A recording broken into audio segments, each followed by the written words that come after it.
من يهده الله فلا مضل له ومن يضلله فلا هادي له ونشهد أن لا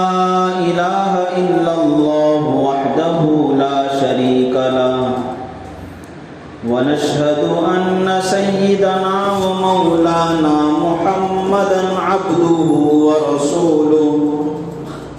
أما بعد فقد قال الله تبارك وتعالى في القرآن الكريم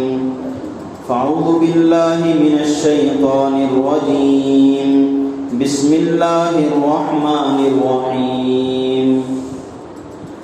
الذين آتيناهم الكتاب يعرفونه كما يعرفون أبناءهم وَإِنَّ فَرِيقًا مِّنْهُمْ لَيَكْتُمُونَ الْحَقَّ وَهُمْ يَعْلَمُونَ الْحَقُّ مِنْ رَبِّكَ فَلَا تَكُونَنَّ مِنَ الْمُمْتَرِينَ وَقَدْ قَالَ تَبَارَكَ وَتَعَالَى يَا أَيُّهَا الَّذِينَ آمَنُوا آمِنُوا بِاللَّهِ وَرَسُولِهِ والكتاب الذي أنزل من قبل ومن يكفر بالله وملائكته ورسله واليوم الآخر فقد ضل ضلالا بعيدا صدق الله العظيم وصدق رسوله النبي الكريم ونحن على ذلك لمن الشاهدين والشاكرين الحمد لله رب العالمين. بزرگان محترم،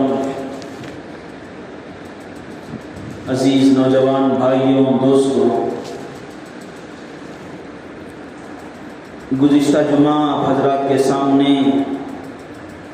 اس عنوان پر کلام پیش کیا گیا تھا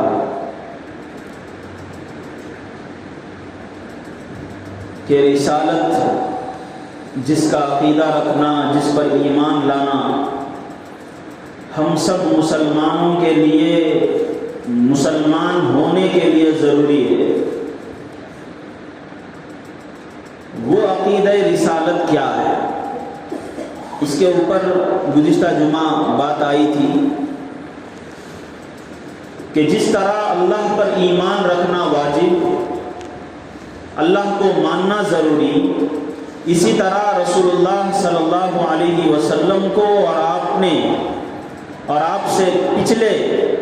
جتنے پیغمبر، جتنے انبیاء اور رسول آئے ہیں، ان پر بھی ایمان لانا ضروری ہے. تو اس عقیدہ رسالت کو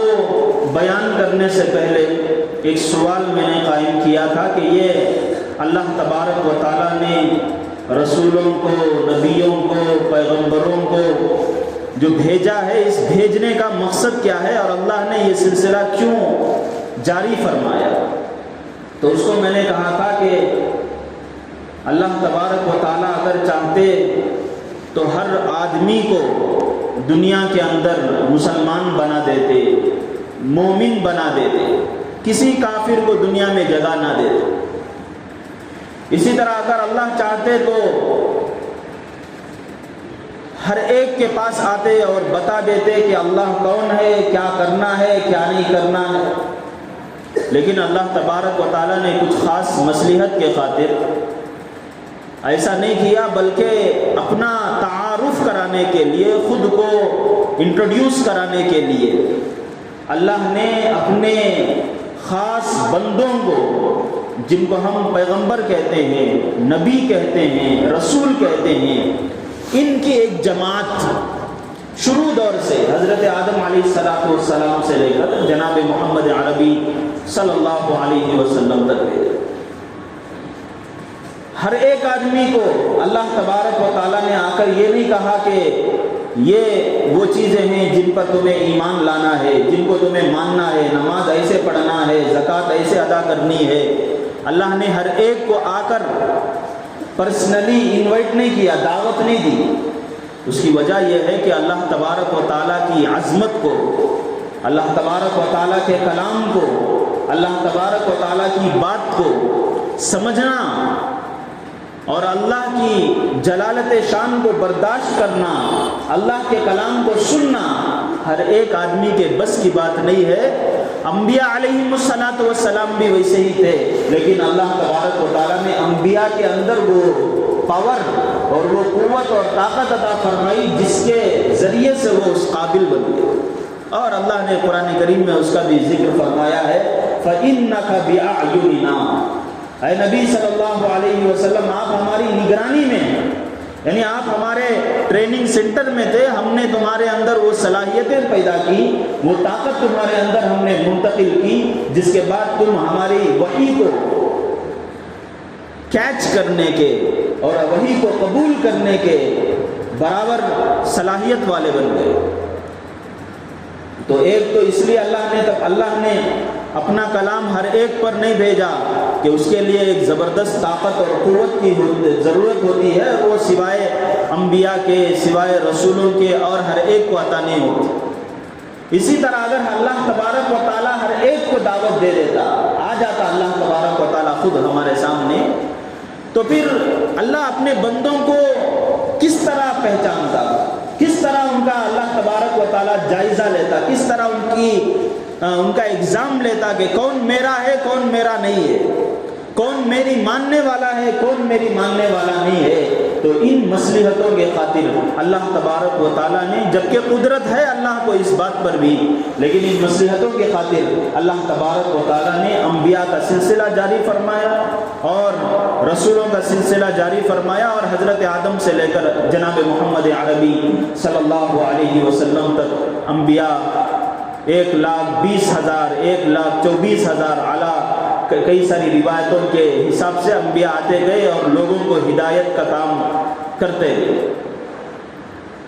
آج آپ حضرات کے سامنے یہ بات پیش کرنی ہے کہ جب انبیاء آتے تھے، رسول آتے تھے، حضرت آدم سے لے کر آخری نبی تک انبیاء آتے، تو قوم جو ان کی قوم ہوتی تھی، جو ان کی امت ہوتی تھی، انبیاء کو پہچانتی کیسے تھے؟ اس لیے کہ انبیاء علیہم الصلاۃ والسلام کوئی الگ مخلوق نہیں ہے۔ جس طرح عام انسان ہیں، اللہ تبارک و تعالیٰ نے ان کی بناوٹ، ان کی ساخت بھی ایسے ہی بنائی تھی، وہ بھی ہماری طرح دیکھتے تھے، سنتے تھے، کھاتے تھے، پیتے تھے، انہیں بھی ہماری طرح ضرورتیں لائق ہوتی تھی، لیکن پہچانتے کیسے تھے؟ اللہ تبارک و تعالیٰ کا یہ پیغمبر ہے، اللہ تبارک و تعالیٰ کا یہ نبی ہے، کس طرح پہچانتے تھے؟ یہ اس چیز کی طرف آج آپ حضرات کے سامنے روشنی ڈالنا ہے۔ تو جو انبیاء اور رسول اللہ کی طرف سے آتے تھے تو لوگ ان کو پہچانتے اس طرح سے تھے کہ سب سے پہلے جن کو اللہ تبارک و تعالیٰ نے عقل مندی دی تھی، جنہیں بصیرت اللہ تبارک و تعالیٰ نے عطا فرمائی، جن کے اندر اللہ تبارک و تعالیٰ نے کچھ علم عطا فرمایا تھا، یا پھر یہ کہ پچھلی آسمانی کتابیں جو نازل ہو گئی تھی ان کے بارے میں کچھ آگے آنے والے پیغمبروں کے سلسلے میں کچھ باتیں بیان کی جاتی تھی، تو اس علم کے روشنی میں، اس ایجوکیشن کے روشنی میں انبیاء کو پہچانا جاتا تھا۔ مثال کے طور پر حضرت جناب محمد عربی صلی اللہ علیہ وسلم دنیا میں تشریف لائے، آپ کے دنیا میں تشریف لانے سے پہلے ہی آپ کی بشارتیں دے دی گئی تھی، اور خود حضرت آدم علیہ السلام سے لے کر بڑے بڑے جتنے پیغمبر آئے ہیں ان سب کی زبانی اللہ تبارک و تعالیٰ نے قرآن کے اندر، کہیں احادیث کے اندر اور اسی طرح دوسرے صحیفوں میں اس کا تذکرہ فرمایا ہے کہ وہ آتے تھے اور جو نبی آنے والا ہے، جو پیغمبر آنے والا ہے، اس کا پتہ دیتے تھے۔ تو جو آسمانی کتابیں ہیں اور ان پر جو ایمان لانے والے ہوتے تھے، اس کا جو علم رکھتے تھے، وہ لوگ اس طرح پہچان لیتے تھے، اور باقی لوگ انبیاء کو، رسولوں کو، پیغمبروں کو ان کی زندگیوں سے پرکھتے تھے، ان کی تعلیمات کو دیکھ کر انہیں یقین آ جاتا تھا، اطمینان آ جاتا تھا کہ ہاں یہ اللہ کا نبی ہے۔ ایسی تعلیمات، ایسی ہدایات اور ایسا صاف صاف اور کھلا کھلا پیغام سوائے انبیاء کے، رسولوں کے اور کوئی نہیں دے سکتا۔ وہ ان کی نبیوں کی زندگی کو دیکھتے تھے، چنانچہ سورہ ہود کے اندر الگ الگ پیغمبروں کا تذکرہ آیا ہے. کہیں حضرت ہود علیہ السلام کا تذکرہ ہے, کہیں حضرت صالح کا تذکرہ ہے, کہیں حضرت نوح کا تذکرہ ہے, اور حضرت موسیٰ کا تذکرہ ہے, اور اسی طریقے سے حضرت لوط علیہ السلام کا تذکرہ ہے. ان پیغمبروں نے جب اپنی قوم کو دعوت دی, ان پیغمبروں نے جب اپنے قوم کو اللہ تبارک و تعالیٰ کے ایک ہونے کی طرف بلایا تو انہوں نے سب سے پہلے اپنی زندگی کو سامنے رکھا. دیکھو ہماری زندگی آئینے کی طرح صاف شفاف تمہارے سامنے,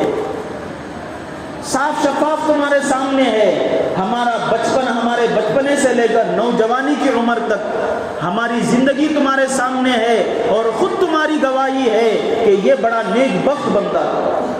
حضرت صالح علیہ السلام, ان کی قوم تھی قوم سمود. جب حضرت صالح علیہ السلام لوگوں کے اندر زندگی بسر کرتے تھے تو ان کو دیکھ کر حضرت صالح کے والد کی عمر کے جو لوگ تھے, ان کے علاقے کے لوگ یا ان کے بڑے جو بزرگ رہا کرتے تھے, وہ دیکھ کر حضرت صالح کو کہا کرتے تھے حضرت صالح کے بارے میں, یہ جو نوجوان ہے یہ کوئی معمولی نوجوان نہیں, یہ بڑا سچا ہے, بڑا خوش نصیب ہے, ضرور یہ اپنے باپ کا نام روشن کرے گا, ضرور اس کی زندگی لوگوں کو صحیح راستہ دکھانے میں کام آئے گی. یہ باقاعدہ آپس میں لوگوں کے درمیان چرچا ہوتا تھا, اور ہر نبی کے بارے میں ایسے ہی. خود جناب محمد عربی صلی اللہ علیہ وسلم کے بارے میں سیرت کی کتابیں اور تاریخ کی کتابیں بھری پڑی ہیں کہ آپ کو لقب ہی دے دیا گیا تھا صادق الامین, کہ سچا انسان ہے, امانت دار انسان ہے. دشمنی ہوتی تھی کفار مکہ کی, قریش مکہ کی, لیکن اس دشمنی کے باوجود اپنی امانتوں کو لا کر خود جناب محمد عربی صلی اللہ علیہ وسلم کے پاس رکھتے تھے. تو نبیوں کی جو زندگی ہوتی تھی بڑی صاف شفاف ہوتی تھی. نبوت ملنے سے پہلے بھی ایک معمولی سی بات جیسے جنرلی جو تہذیب سے ہٹ کر ہو ویسی بھی ان کی طرف سے پیش نہیں آتی. جیسے مثال کے طور پر کوئی راستے میں جا رہا ہے, راستے میں چلتے چلتے وہ کوئی چیز کھاتا ہوا جاتا ہے تو ذرا تہذیب والا انسان, مہذب انسان دیکھ کر ذرا اپنے دل کے اندر ذرا پریشانی محسوس کرتا ہے کہ یہ راستے میں کھا رہا ہے, یہ کیا چیز ہے, یہ نوجوان ویسا کوئی تہذیب والا نہیں ہے, ایک جگہ بیٹھنا چاہیے, اطمینان سے کھانا چاہیے, راستے میں چلتے پھرتے کھا رہا ہے. یا بڑے لوگوں کے سامنے اگر نوجوان پیر ہلاتے ہوئے بیٹھیں یا پھر یہ کہ ان کے سامنے ٹھٹا مار کر ہنس رہے ہو تو بڑی عمر کے لوگ ان نوجوانوں کو دیکھ کر اپنے دل میں ذرا کھٹک محسوس کرتے ہیں کہ بھئی یہ کیا ہے. اگرچہ کہ یہ کوئی گناہ کی بات نہیں ہے, انہوں نے آ کر ان کو کوئی تکلیف نہیں پہنچائی, لیکن معاشرے میں, سوسائٹی میں اس چیز کو بری سمجھی جائے, اس چیز کو برا سمجھا جاتا ہے, اس طریقہ کار کو غلط سمجھا جاتا ہے. انبیاء ایسی چھوٹی چھوٹی چیزوں سے بھی بڑے محفوظ رہتے تھے. اسی لیے جب نبی آگے چل کر اللہ تبارک و تعالیٰ کے ایک ہونے کی دعوت دیتا اور معاشرے کے اندر اچھائیوں کو پھیلانے کی بات کرتا تو جن کے دل پہلے سے صحیح ہوتے تھے, جن کے دلوں کے جن کو قرآن کریم کی زبان میں سلیم القلب کہتے ہیں, جن کی فطرت صحیح ہوتی ہے, سلیم الفطرت جو لوگ ہوتے ہیں, وہ ان کو دیکھ کر یہ سمجھ جاتے تھے کہ جس کے بچپنے سے لے کر اتنی عمر تک ہم نے اس سے ایک معمولی سی غلط بات بھی نہیں دیکھی اور یہ ایسے تعلیمات ہمارے سامنے پیش کر رہا ہے, تو واقعی یہ کوئی سچائی ہے, یہ سچے کے علاوہ اور کسی کے بس میں یہ نہیں ہے کہ وہ آ کر ایسی باتوں کو پیش کرے. تو جن کے دل صحیح سالم ہوتے تھے اور جن کے دل قبول کرنے والے ہوتے تھے, حق کو قبول کرنے والے اور باطل کو, غلط کو ٹھکانے والے ہوتے تھے, وہ اس چیز کو دیکھ کر فوراً قبول کر لیتے. حضرت ابو بکر صدیق رضی اللہ تعالی عنہ, ان کے بارے میں ہم سنتے ہیں کہ سب سے پہلے مردوں میں سب سے پہلے ایمان لانے والے. جیسے ہی دعوت پہنچی تھی ایمان کی, اللہ کے ایک ہونے کی, فوراً انہوں نے قبول کر لیا تھا. ذرہ برابر بھی پس و پیش نہیں ہوئے تھے. یہ اس وجہ سے کہ ان کا جو مزاج تھا اور ان کا دل جس طرح سے بنا ہوا تھا وہ انہی کا حصہ تھا, تو فوراً انہوں نے قبول کر لیا. تو تو اس طرح جو لوگ سلیم الفطرت ہوتے تھے، جن کے دلوں کے اندر پاکیزگی ہوتی تھی اور جن کے عادات و اخلاق بڑے اچھے ہوتے تھے اور باریک سے باریک چیزوں پر ان کی نگاہ ہوتی تھی، انبیاء جب ان کے پاس آتے، نبی رسول ان کے پاس آتے تھے تو ان کو دیکھ کر پہچان لیتے اور ان کی تعلیمات کو دیکھ کر انہیں اطمینان ہو جاتا کہ ہاں یہ نبی ہو سکتا ہے، ہاں یہ رسول ہو سکتا ہے۔ نبی اور رسول کے علاوہ اور کسی کے اندر ایسی تعلیمات پیش کرنے کی صلاحیت بالکل نہیں ہو سکتی۔ خود رسول اللہ صلی اللہ علیہ وسلم کی ذات ہمارے سامنے، جب تک 40 سال کی عمر کے بعد صفا پہاڑی پر کھڑے ہو کر لوگوں کو دعوت دینے سے پہلے ان کی امیج ایسی زبردست تھی کہ بڑے سے بڑے لوگ، سردار قسم کے لوگ، آپس میں اگر کوئی اختلاف ہو جاتا، کوئی جھگڑا ہو جاتا تو آپ کو بلاتے تھے، اگرچہ کہ عمر میں بڑے ہوئے، سردار ہیں اپنے قبیلے کے، بڑی سی بڑی جنگ ہو جاتی تھی، فیصلہ کرنے کے لیے رسول اللہ صلی اللہ علیہ وسلم کو دیکھتے تھے، اس لیے کہ آپ امانت دار تھے، سچے تھے اور حق کی پیروی کرنے والے تھے۔ تو مجھے بتانا یہ ہے کہ جو انبیاء، جو رسول آتے ہیں، ان کی تعلیمات کو دیکھ کر لوگ سمجھ جاتے تھے کہ یہ نبی ہیں، یہ رسول ہیں۔ دوسرا میں نے یہ کہا کہ جو لوگ آسمانی کتابوں کی تعلیم رکھتے تھے اپنے پاس، جن کے اوپر تورات نازل ہو چکی تھی، جن کے اوپر انجیل نازل ہو چکی تھی، تو وہ جو لوگ تھے وہ اپنی کتابوں کو سامنے رکھ کر رسول اللہ صلی اللہ علیہ وسلم کو پہچانتے تھے۔ قرآن کریم کے اندر اللہ تبارک و تعالیٰ نے یہودیوں کے بارے میں، عیسائیوں کے بارے میں اور جن کے اوپر اللہ تبارک و تعالیٰ نے کتابیں نازل فرمائی تھی، ان کے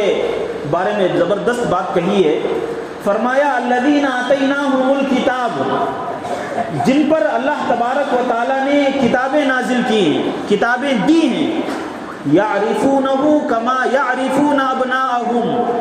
وہ رسول اللہ صلی اللہ علیہ وسلم کو اس طرح پہچانتے ہیں، اس طرح جانتے ہیں جس طرح اپنے بیٹے کو جانتے ہیں۔ جیسے مجمع میں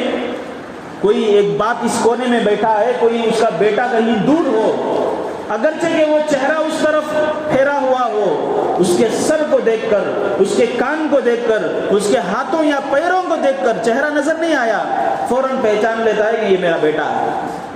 جس طرح آدمی اپنے بیٹے کو پہچانتا ہے، اپنے لخت جگر کو پہچانتا ہے، اللہ تبارک و تعالیٰ نے کہا کہ توریت کے اندر، انجیل کے اندر، زبور کے اندر اور مختلف صحیفوں کے اندر رسول اللہ صلی اللہ علیہ وسلم کی زندگی کو اور آپ کی تصویر کو، آپ کے چہرے مہرے کو اس طرح ہم نے بیان کر دیا ہے کہ لوگ آسانی کے ساتھ پہچان سکتے ہیں۔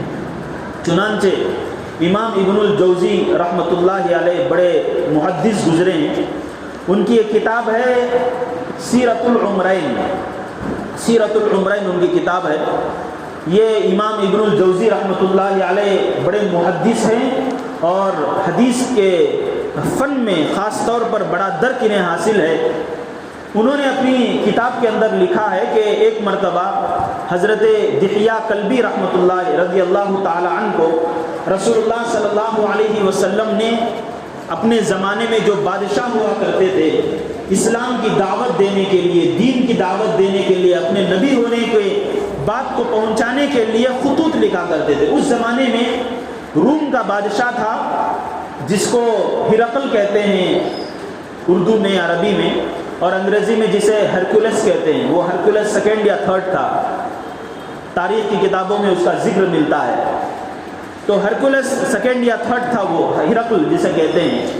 تو اس بادشاہ کے پاس رسول اللہ صلی اللہ علیہ وسلم نے حضرت دحیہ کلبی رضی اللہ عنہ، ایک صحابی ہیں، ان کے ذریعے سے ایک خط بھیجا کہ جاؤ، پہلے تو ایک گورنر کے پاس بھیجا، وہ بسرا علاقے کے نام کا ایک گورنر تھا، اس کے پاس خط بھیجا کہ وہاں جاؤ اور وہاں سے تم دونوں مل کر دحیہ کلبی کے پاس جاؤ، بادشاہ روم ہرقل کے پاس جاؤ اور جا کر یہ خط پہنچا دے۔ تو حضرت دحیہ کلبی گئے بسرا کے گورنر کے پاس، وہ اسلام سے ذرا مانوس تھا اور بادشاہ روم کے پاس بھی اس کا اچھا مرتبہ تھا، خاص مقام تھا۔ تو وہ گئے لے کر اور جا کر کہا کہ ہمارے یہاں ایک پیغمبر اور ایک نبی اور رسول مبعوث ہوئے ہیں ان کا یہ خط ہے، میں آپ کو پہنچاتا ہوں، میں قاصد کے طور پر آیا ہوں۔ وہ بادشاہ خط نکال کر دیکھتا ہے تو اس خط کے اندر یہ مضمون لکھا رہتا ہے کہ اللہ تبارک و تعالیٰ کی طرف سے جو پیغمبر محمد ابن عبداللہ محمد رسول اللہ جو آئے ہیں ان کی طرف سے یہ خط ہے، ہرقل جو بادشاہ روم کا اس کے نام، اور اس کے بعد دعوت دی گئی کہ اللہ تبارک و تعالیٰ ایک ہیں اور اللہ کے علاوہ اور کوئی عبادت کے لائق نہیں ہے، میں محمد ہوں، اللہ تبارک و تعالیٰ نے مجھے اس زمانے میں رسول اور پیغمبر بنا کر بھیجا۔ وہ اس خط کو پڑھتا ہے اور اس کے بعد حضرت دحیہ کلبی رضی اللہ عنہ کو مختلف سوالات کرتا ہے کہ نبی کیسے ہیں، ان کے تعلیمات کیا ہیں، وہ جب پیدا ہوئے تھے وہ یتیم پیدا ہوئے تھے یا ان کے والد تھے، یہ کئی سارے سوالات کرتا ہے۔ تو سوالات کرنے کے بعد حضرت دحیہ کو کہتا ہے کہ میں ہمارے محل کے ایک حصے میں پرانے میوزیم کے اندر کچھ رکھی جانے والی چیزیں ہیں، وہاں میں آپ کو لے جانا چاہتا ہوں، کچھ چیزیں دکھانا چاہتا ہوں۔ تو حضرت دحیہ نے کہا کہ ہاں ٹھیک ہے۔ تو حضرت دحیہ بادشاہ روم کے ساتھ وہاں جاتے ہیں، وہاں ایک میوزیم بنا رہتا ہے محل کے ایک کنارے، وہاں جا کر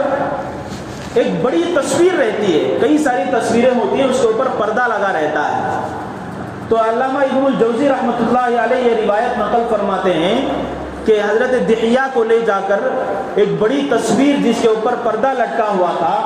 اس پردے پر سے وہ بادشاہ پردہ کھینچتا ہے، وہ تصویر نظر آتی ہے حضرت دحیہ کو۔ حضرت دحیہ فرماتے ہیں کہ ہو بہو یہ وہی تصویر ہے جو رسول اللہ صلی اللہ علیہ وسلم کی تصویر،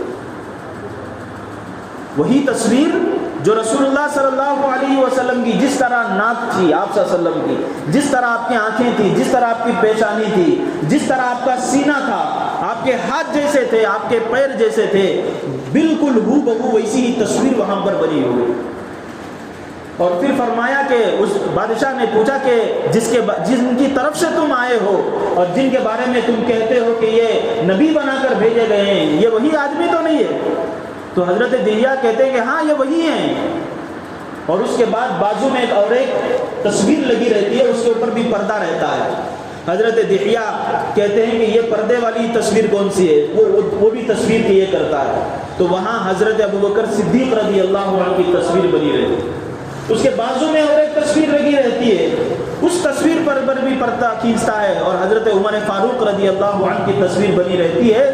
تو حضرت دحیہ پوچھتے ہیں بادشاہ روم سے، ہرقل سے،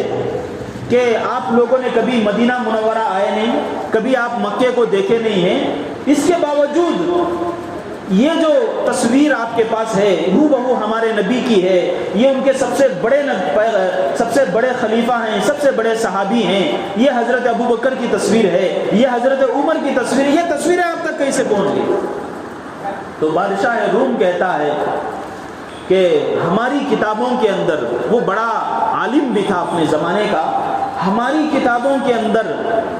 باریک سے باریک نقشہ بھی کھینچ کر بتا دیا گیا ہے کہ آخری آنے والا پیغمبر کون ہے، اس کے ساتھی کون ہیں، اور یہاں تک کہ بیت المقدس کو حضرت عمر فاروق رضی اللہ عنہ نے آگے چل کر فتح کیا تھا، اس سفر کی رودات بھی موجود۔ تو وہ پیش کرتے ہیں، حضرت دحیہ تعجب کرتے ہیں اور آ کر رسول اللہ صلی اللہ علیہ وسلم کے پاس یہ بات بتاتے ہیں، تو اللہ کے نبی وہی آیت پڑھ کر سناتے ہیں، الذین آتیناہم الکتاب یعرفونہ کما یعرفون ابناءہم، کہ اللہ تبارک و تعالیٰ نے اہل کتاب کو، یہودیوں کو، عیسائیوں کو، پچھلے جتنے بھی پیغمبر گزرے ہیں ان کے سامنے میرا تعارف ایسے ہی کر دیا ہے، اور وہ مجھے ایسے ہی جانتے ہیں جس طرح اپنے بچوں کو جانتے ہیں۔ تو میں بات اس پر شروع کیا تھا کہ گزشتہ مرتبہ رسالت کے عقیدے کے بارے میں بیان کیا تھا کہ رسول کو بھیجنے کا کیا مقصد تھا، اور یہ آج کا پیغام آپ حضرات کے سامنے یہ تھا کہ لوگوں کو رسول ہونے کی بات کیسے معلوم ہوتی تھی، کس طرح لوگ پہچانتے تھے۔ تو میں نے دو باتیں کہی، ایک بات اور باقی ہے، وقت ختم ہونے والا ہے۔ تو دو باتیں میں نے یہ کی کہ جن کے دل سلیم الفطرت ہوتے تھے، جن کے دل پاک ہوتے تھے، اخلاق و عادات جن کے پاکیزہ ہوتے تھے، خاص تہذیب پر بنے رہتے تھے، نبی کی تعلیمات کو دیکھ کر، رسول کی ہدایات کو دیکھ کر پہچان لیتے تھے کہ ہاں یہ نبی ہی دعوت دے سکتا ہے۔ یہ کچھ لوگ ایسے تھے، اور جن لوگوں کو اللہ تبارک و تعالیٰ کی طرف سے آسمانی کتابیں دی گئی تھیں، وہ اللہ تبارک و تعالیٰ کے روح کی شبیہ کو اور آپ کے بتائے ہوئے نشانیوں کو دیکھ کر پہچان لیتے تھے کہ یہ نبی ہیں، یہ رسول آنے والے ہیں۔ اور تیسری چیز جو اس پر بھی نہیں مانتے تھے، وہ اللہ کے نبی کے معجزوں کو دیکھ کر، ہر دور کے انبیاء کے معجزوں کو دیکھ کر پہچان لیتے تھے کہ یہ نبی ہیں، یہ رسول ہیں۔ اس طریقے سے نبی کی پہچان ہوتی تھی، اس طریقے سے رسول کی پہچان ہوتی تھی۔ تو آپ حضرات کے سامنے یہ رسول کے بارے میں، رسالت کے بارے میں، نبی کے بارے میں یہ ایسی بنیادی باتیں ہیں جن کا معلوم ہونا ضروری ہے، اور ان کے بارے میں ہمیں علم رکھنا ایک مسلمان ہونے کے لیے بھی ضروری ہے کہ رسالت کیا ہے، اور وہ رسول جو آتے ہیں، نبی جو آتے ہیں، ان کے بارے میں ہم یقین رکھتے ہیں کہ یہ انبیاء، یہ نبی ہیں، رسول ہے، تو کیا کیا چیزیں ہمیں معلوم ہونی چاہیے، ایک مسلمان ہونے کے ناطے کیا چیزیں ہمیں معلوم ہونی چاہیے، ان چیزوں کا بیان تھا۔ اللہ تبارک و تعالیٰ ان باتوں کو ہمیں ذہن میں رکھنے کی توفیق عطا فرمائے۔